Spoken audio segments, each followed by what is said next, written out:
everybody. Welcome back on Inside the Headset, the comical show that keeps on rolling.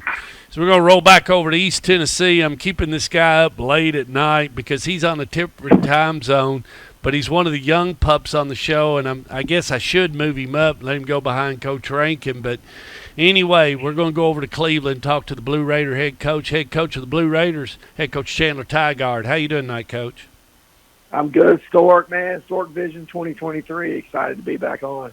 Well, it's good to have you on, and you're not in an easy region either. I just keep going from more. I just talked to Rodney Salisbury. So you want to go over to Memphis and play in that region and play Bartlett and Germantown and Whitehaven. I mean, you think at times you start thinking, man, I'm in a tough region. You left a tough region. Now you've gone to another tough region.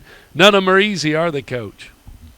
No, yeah, we got Maryville, Bradley Central's ranked in the country. I mean, Bearden, I just saw today, is ranked number 2 in all of Knoxville. So, yeah, we traded Oakland and Riverdale for Maryville, Bradley, Bearden, Farragut, and some other good teams. Well, how are you getting settled in over there? How is East Tennessee? And it's beautiful country. I mean, I know you did some internship over there for the Tennessee Volunteers, and it's probably good for you to be back in East Tennessee. You've got some old friends and some old acquaintances and whatnot, but looking at it from afar, it's beautiful country. Yeah, I mean, I did 7 years in Knoxville, then I did 2 years as a defense coordinator at Notre Dame in Chattanooga, then 2 years at North Jackson, which is only about 45 minutes from Chattanooga, so we're 45 minutes towards Knoxville, and man, it's great. Like it's a small town atmosphere to where it's kind of similar to Murfreesboro without all the traffic, and it's a hardcore sports town. There's nothing else to do, so it's basically Blue Raider football 24/7, and you're constantly talking about Cleveland and Bradley and Walker Valley and what's going on in Chattanooga, and it's every little practice is a big deal around here. And you talk about that, but the first thing I notice is your voice hadn't changed. You were hoarse when you were at Blackman, and now you're hoarse over at Cleveland. So it seems like your voice never gets a rest. No, it doesn't, especially not this time of year, man. So we're Wednesday going into week 1, and we're playing Clinton at their place, and they've got 6 or 7 Division I players on their team, and so we've been full go this week trying to get ready for Clinton. What's changed, Coach? You switched schools. Did you just take what you had over here and run it over to East Tennessee, or how's that gone? No, well, I mean, we took a lot of coaches with us. So all the guys from Blackman came down, and they're on the coach's staff, and we're doing a lot of the things very similar when it comes to the culture of the team and the way we treat the kids and all that stuff. Behind the scenes, schematically, we're going to be a little different. We're trying to do the same hurry up tempo offense, but it's not going to be as heavy pass here as it was at Blackman, just because of the way we're built. And we've got some really good front 7 players, and I think we learned last year. You can have 3 Power 5 receivers, but if you're not solid up front, it doesn't really matter when you play Oakland and Maryville and Whitehaven and all those teams. So we're changing a little bit there. We've got a great kicker. So that's a first for me. I mean, he made a 42-yard field goal in the spring, and I told him that's one more made field goal than we've attempted the last 4 years combined. So we're doing things a little differently down here. Well, and you say that, but you are so correct. You run first, and then you hope the run opens up the pass. But at the same time, you got to pass when you need to, or if you feel like you can strike and get 6 quick and put them in a morale basis. I mean, it's a mind game, but at the same time, Ron Adelot, man, he used to love to run that football. And boy, Roy Kidd, he ran the fire out of it. He wouldn't pass it. We'd be down by 2 touchdowns with about 7 minutes left to go in the game, and Roy's running it up the middle. I mean, I don't recommend that. No, honestly, I think coaching is trying to use the players to the best of their ability. And, at Blackman, we didn't feel real great up front to be able to run that style of offense. And, we had some great receivers and great quarterbacks. And so, we tried to use what we had. We're here. It's a little bit of a different situation. We've got 3 great running backs that we like, and we return a lot of front 7 guys. And honestly, Stork, we're so good on defense. That changes a lot, too, analytically. So this is the best defense we've had since I've been a head coach, and so we're excited about the season, even though so much is new. The transition to the new offense is definitely a little bit more difficult than it was being in Murfreesboro, just because I guess they were so different before we took over here. But at the same time, we just kind of use the kids for what they can do and try to get it figured out on Friday. And if that don't work, try to pivot and figure it out the next week. Traditionally, anything that you can share with the fans of Rutherford County that Cleveland may do a little bit different? One of the things that we always noticed that we were in awe of, you go to Cookeville, if you ever play at Cookeville, they, after the national anthem, they play your fight song first, and then they play theirs. So they would, they literally would literally learn.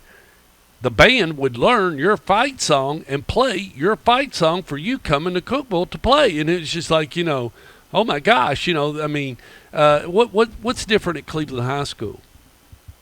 The big thing is just the school was opened in 1966, and it's a city school and it has a lot of tradition and history, and everything's really important. Everything about the colors you wear, it's the style of stuff is a big deal, like a small town would be.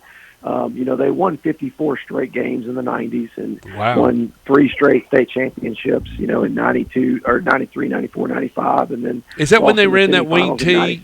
Is that when they ran the wing tee? That was, all right. Yep. So that was Coach Benny Monroe running the wing tee, and he was one of the first ones to kind of start doing that in this area back then. And they called him Benny and the Jets, and had a lot of really good running backs. And he had just coached actually at MTSU. He was one of he's the linebackers coach.